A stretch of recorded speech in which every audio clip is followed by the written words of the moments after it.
Hi everyone, welcome back to my YouTube channel, that is the BS Law Entrance Exam by your coach Bakul Hanspal. This is Bakul Hanspal, the founder and the CEO of this startup.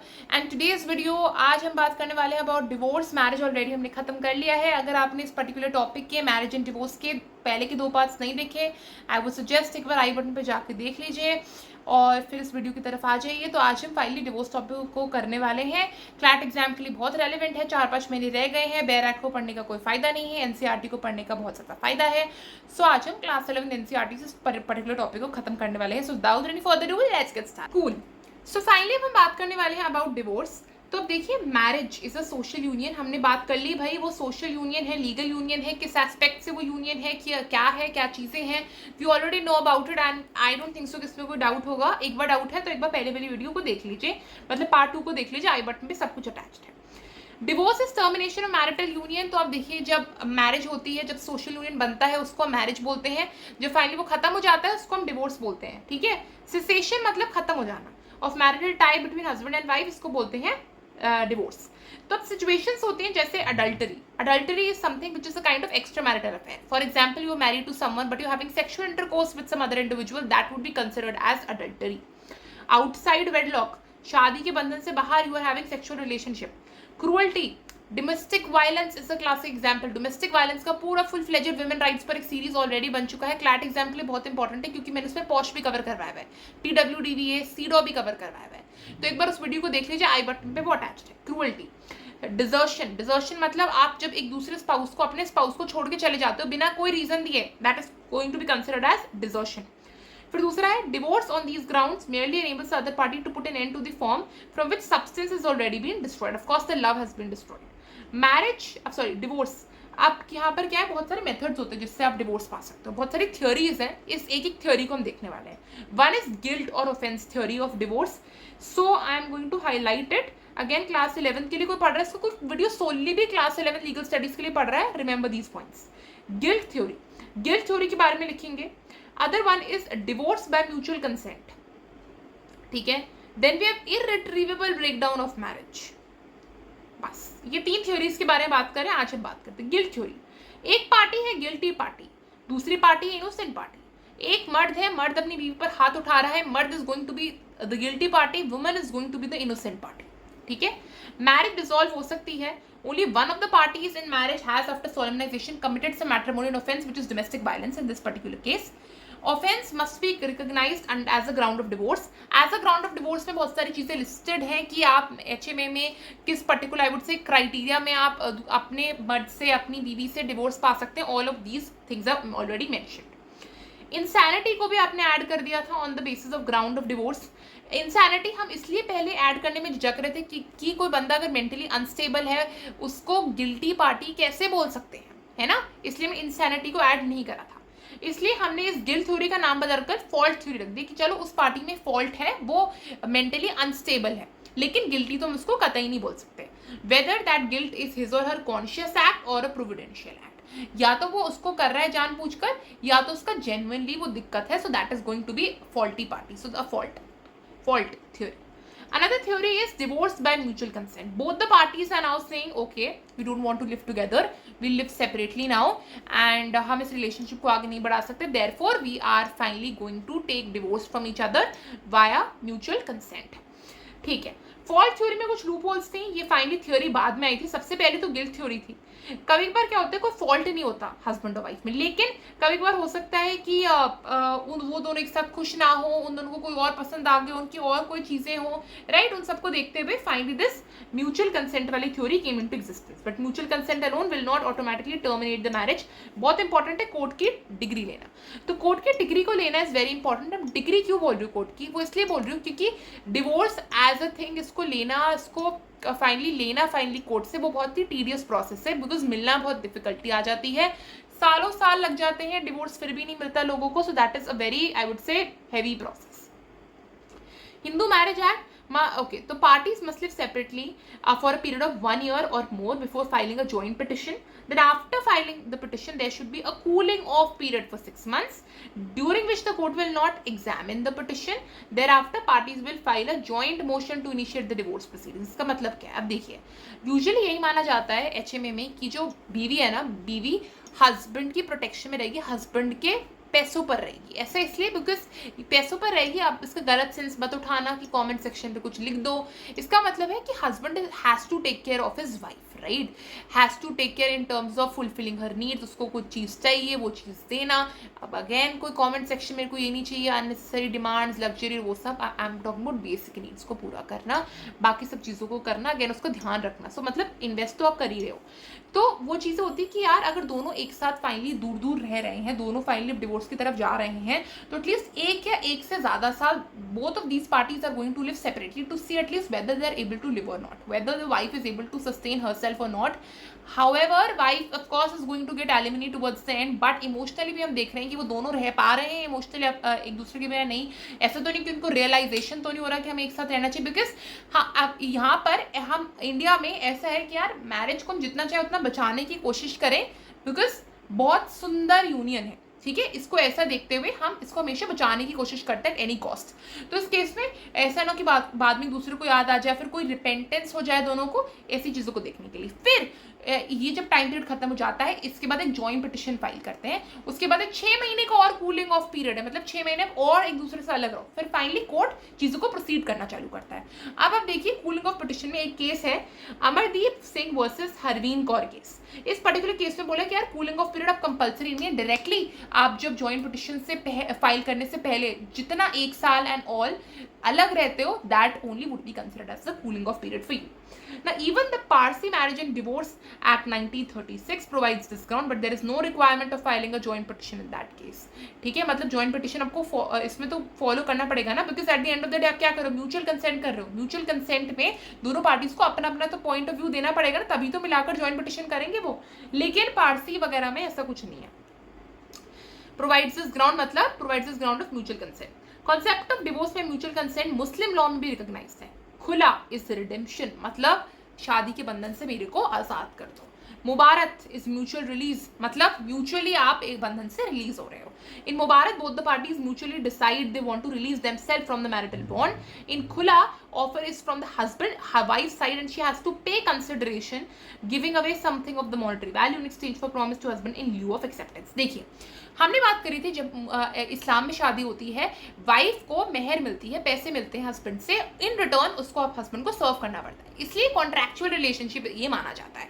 अब क्या होता है, mutual consent, Mubarak is mutual consent जैसे Hindus में। खुला में जो बीवी है इस्लाम में, वो खुद पति से अलग होना चाहती है, तो जो उसने मेहर ली थी उससे उस टाइम पर जब शादी होने वाली थी, वो मेहर उसको वापस करनी पड़ती है। ठीक है, ऐसा आप इसको समझ सकते हो। उसका अमाउंट जितना भी अमाउंट है, जितनी दोनों की बात होती है, उसको देखते देखते मैं वापस करनी। ठीक है। इररिट्रीवेबल ब्रेकडाउन ऑफ मैरिज, ये तीसरा ग्राउंड है, ऐसा ग्राउंड कि अब मैरिज अब फाइनली बिल्कुल मैरिटल बॉन्ड इतना टूट गया है कि वो जुड़ ही नहीं सकता at any cost, that is going to be irretrievable breakdown of marriage. कि यहाँ पे लिखा हुआ है, if the marriage has been broken, has broken down without the possibility of repair, irretrievably, पूरी तरह की जुड़ नहीं सकती, it should be dissolved without looking at the fault of the either party. For example, आप किसी बंदे के साथ रह रहे हो, वो साइकोपैथ है, ठीक है, या फिर मेनियक है, आप उसके पास जाते हो, छोटी छोटी बातों पे गुस्सा करने लगते हो, सामान फेंकने लगता है, आप पर अटैक करने लगता है, ये तो मैरिज जुड़ ही नहीं सकती ना। सो इररिट्रीवेबल ब्रेकडाउन ऑफ मैरिज। अब आते हैं 1964 में आर्क बिशप। आर्क बिशप का मतलब होता है, बिशप का मतलब क्रिश्चियनिटी से रिलेटेड है, प्रीस्ट जो हेड है सारे चर्चेस का, of Canterbury, it's a city in UK, appointed a committee under the chairmanship of doctor Mortimer, bishop of Exeter, to look into the matter. Mortimer committee in its report recommended that breakdown of marriage should be the sole ground of divorce, replacing all the fault grounds of marriage. Committee defined such a breakdown of marriage as a failure in matrimonial relationship or other circumstances adverse to the relationship that offers no reasonable probability of comfort or support. यही definition हम reiterate कर रहे हैं irretrievable breakdown of marriage में, कि कोई probability, कोई chances ही नहीं कि comfort और support मिलेगा, कोई chances ही नहीं कि marriage जुड़ेगी और इसको तोड़ दिया जाएगा marriage को, that is the thing. Matrimonial Clauses Act 1959 of the Commonwealth of Australia provides that if a decree of restitution of conjugal rights is not complied within a period of 1 year, then the either party may seek divorce. Right. तो यहाँ पर Commonwealth क्या होता है, Commonwealth होती है ये सारी कंट्रीज जो ब्रिटिश यूनियन के कंट्रोल में थी, उसकी कॉलोनाइजेशन में रही थी, उनको बोलते हैं कॉमनवेल्थ। तो उस टाइम ऑस्ट्रेलिया कॉलोनी थी, तो कॉमनवेल्थ ऑफ ऑस्ट्रेलिया मतलब उस टाइम ऑस्ट्रेलिया जिस रूल करी जाती थी बाय ब्रिटिशर्स और Europeans. Again you need to check this history वाला point, but again it was a colony during that point of time, during 1959। यहाँ पर बोला गया था कि अगर कॉन्जुगल राइट्स आपके कंप्लाई नहीं करे जाते विद इन 1 साल, तो in that case finally divorce के लिए फाइल कर सकते। कॉन्जुगल राइट्स मतलब सेक्सुअल रिलेशनशिप नहीं हुआ, तो सेक्सुअल इंटरकोर्स नहीं हुआ विद इन दैट पीरियड। अब कॉन्जुगल राइट्स, इसके एम्बेड में बहुत सारे राइट्स आ जाते हैं शादी से related, but specifically we talking about sexual relationship in this particular case and all the other things. India में it's usually 7 years for Hindu marriage. Further, a divorce could be obtained on the ground that parties have not resumed cohabitation for a period of 1 year or more after a degree of judicial separation. Cohabitation, sexual intercourse, right? Parties have not resumed cohabitation for a period of 1 year or more after a degree of judicial separation. What is judicial separation? Divorce का मतलब होता है finally judicially आप अलग हो रहे हो, आप लीगली अलग हो रहे हो दूसरे से, you are not going to see each others face. Judicial separation में आपके सामने मिसेस लिखा रहेगा, आप एक मैरिड महिला फिर भी मानी जाओगे, आप एक मैरिड मर्द फिर भी माने जाओगे, बट आप एक दूसरे से अलग रह रहे होगे कुछ ड्यू टू सम रीजंस। आप डिवोर्स नहीं लेना चाहते, आप ये नहीं बोलना चाहते कि आई एम अ डिवोर्सी और मैं फाइनली मैंने उसको छोड़ दिया, मैंने उसको छोड़ दिया। You are not willing to do that, you just want to live separately, but you will have that status of being married, that is going to be judicial separation. ठीक है, तो यहाँ पर बात कर रहे हैं कि आप डिवोर्स ऑब्टेन कर सकते हो अगर आपने विद इन 1 साल सेक्सुअल इंटरकोर्स चालू नहीं करा after your judicial separation, after that particular degree. Fine, अब आते हैं वैसे भी ऑफकोर्स चलो Parsi marriage and divorce act, Hindu marriage special marriage act के पास ग्राउंड है। स्पेशल मैरिज एक्ट में बेसिकली ये होता है जब आपका, इसमें बुक में कवर्ड नहीं है, इतना ही आप जान लीजिए, इतना कोई ऐसा बहुत डिफिकल्ट नहीं है। इंटर रिलीजियस मैरिजेस हो रही है, इंटर रिलीजियस मतलब 2 डिफरेंट रिलीजन्स, फॉर एग्जाम्पल एक हिंदू मुस्लिम से शादी कर रहा है, या फिर क्रिश्चियन पारसी से शादी कर रही है, क्रिश्चियन हिंदू से शादी कर रही है। वो इंटर रिलीजियस मैरिज में ना ये होता है कि आप किसके रिचुअल्स को मानोगे, सप्तपदी करोगे या फिर आप कुछ और करोगे। देखो कर तो आप सकते ही हो, आप दोनों तरीके से शादी कर सकते हो, बट एक स्पेशल तरीके से लीगली कोर्ट में जाकर मैरिज होती है, that is going to come under special marriage act, court में जाकर। 1960s an agitation started to reform English law of marriage. The agitation produced a rapid response in India, which led to 1964 amendment in Hindu Marriage Act. It tried to introduce a breakdown principle along the lines of Australian matrimonial clauses 1959. तो India ने भी try करा कि Australian matrimonial clauses act 1959 जैसे breakdown of marriage है, irretrievable breakdown of marriage है, वो वाले क्लॉजेस को हम अपने खुद के HMA में इंक्लूड करने की कोशिश करें। देखते हैं फिर क्या हुआ। However, this ground in its entirety has not been specifically included in the Hindu Marriage Act, but Supreme Court has, in the case of Naveen Kohli versus the Neelu Kohli case 2006, strongly recommended that irretrievable breakdown of marriage should be made a ground of divorce. Supreme Court ने भी इस चीज को reiterate करके रखा। Fine. सो यहाँ पर बोला गया, अब जैसे इंडियन पार्लियामेंट ने काफी सारे मैरिज के लॉज जैसे 2010 में इसको इंट्रोड्यूस करा था, but it was a bill only at that point of time कि रिट्रीवेबल ब्रेकडाउन ऑफ मैरिज को हम एक फाइनली हिंदू मैरिज एक्ट में रखें, बट हमने उसको अब तक नहीं रखा है, वो अभी तक इम्प्लीमेंटेशन में नहीं आया, लेकिन वो अभी भी सुप्रीम कोर्ट के प्रीसिडेंट्स के द्वारा चल रहा है। बट अगेन क्योंकि हमारी इतनी पेट्रियार्कल सोसाइटी है, we did not allow this to finally pass. चलो ग्राउंड्स ऑफ डिवोर्स पर आते हैं। तो देखो अलग अलग एक्ट के अनुसार ना अलग अलग ग्राउंड्स है डिवोर्स के। हिंदू मैरिज के हमने देख लिए हैं, हमने Parsi Indian divorce act, this is for Christians, ठीक है, मुस्लिम्स का तो कोडिफाइड ही नहीं है, तो सबके अपने रिलीजियस टेक्स्ट के अनुसार चलते हैं। अब डिग्री ऑफ कोर्ट बहुत ज़्यादा इंपॉर्टेंट है ये चीज़ें करने के लिए। मुस्लिम्स का अलग एक्सेप्शन है, बिकॉज यहाँ पर आपके पास कोडिफाइड नहीं है तो कोर्ट के पास नहीं जा सकते हो, बट अपने खुद के ट्रिब्यूनल, अपने खुद का मुस्लिम बोर्ड में आप जरूर जा सकते हो। अब he can divorce his wife at his will without citing any reason, तो ये हस्बैंड को ज्यादा प्रिविलेज मिलती है मुस्लिम लॉ में। हमने 3 टाइप्स ऑफ तलाक के बारे में ऑलरेडी बात कर लिया था, अगर आपको नहीं पता है तो आप एक बार पहला पार्ट इसका जाके देख लीजिए जहां पर मैंने तलाक ऐसा। फाइन, हिंदू मैरिज एक्ट में 1955 में basically governs Hindus in marriage of marriage and divorce इनके मैटर्स में। अब both husband and wife are entitled to file petition for dissolution of marriage. Petition can be filed on grounds of adultery, sexual intercourse outside marriage, cruelty. It is not possible for a grieved party to live with a spouse who has committed that act, desertion. जैसे बहुत सारे ground शुरुआत में discuss करे थे हमने, desertion हो, adultery हो, क्रूअल्टी हो, अनसाउंडनेस ऑफ माइंड हो, ये सारी चीजें। अब पारसीज, क्रिश्चियंस वगैरह ने भी इन पर्टिकुलर ग्राउंड्स को आइडेंटिफाई करके रखा हुआ है। Christians say in matters of divorce, so husband can file a petition of divorce only on the ground of adultery on the part of wife, whereas wife can file divorce on the above grounds. इसका मतलब क्या है? तो आप यहाँ पर क्या उसको डिस्क्रिमिनेशन बोलो, आप अपनी इंटरप्रिटेशन दो, but husbands in case of Christian law वो सिर्फ अडल्टरी के बेसिस पर वाइफ के अगेंस्ट डिवोर्स फाइल कर सकते हैं, लेकिन वाइफ अडल्टरी, क्रूअल्टी, डिजॉर्शन, इन सारे ग्राउंड्स पर बीवी क्रिश्चियन लॉ में हस्बैंड के अगेंस्ट डिवोर्स की पिटिशन फाइल कर सकती है. If husband is guilty of rape or sodomy or bestiality, then wife can file a petition for divorce. This remedy is available to Hindu, Parsi and Christian women as well. Bestiality is when you have sexual intercourse with an animal.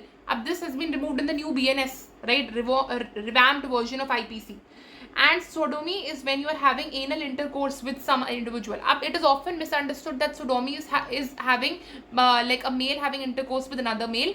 Sodomy is basically anal intercourse that two of the individuals are having, be it be same sex or not. ठीक है, that is the thing. So husband के पास हमने बता दिया, wife के बारे में बता दिया. अब ये चीज़ें इसको लर्न करना है नहीं, क्लैट एस्पिरेंट हो लर्न करने की कोई जरूरत नहीं, क्लास 11 लीगल स्टडीज के लिए प्रिपेयर कर रहे हो तो लर्न करना इसको बहुत ज़्यादा जरूरी है. मैंने एक्सप्लेन कर दिया, कोई दिक्कत नहीं.